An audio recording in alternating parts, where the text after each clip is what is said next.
The UW farm in summer is dramatically different than the other 3 seasons.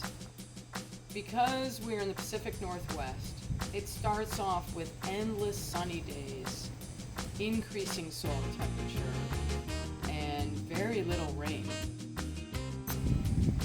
It's also a time when, at the university, as a campus farm, we see the least amount of students, and community volunteers start joining us in the field. Summer is the busiest time of year at the UW farm, or on any farm, keeping up with the crops and the sun and the weather and this bounty. It's also a time of year when our community-supported agriculture, also called the CSA, we start distributing produce once a week to people who have subscribed to our CSA. We start really sending large volumes to the UW food pantry as well.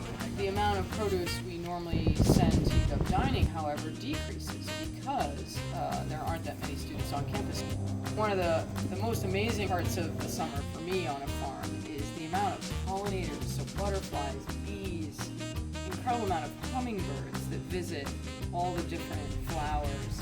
And then in the soil itself, we see much more activity due to us laying on so much compost that we bring into the farm. As the summer comes to a close, there's a big push on the farm to start seeds again, to start soil blocking again, and to try to get all our fall crops ready as we look forward to students coming back to campus.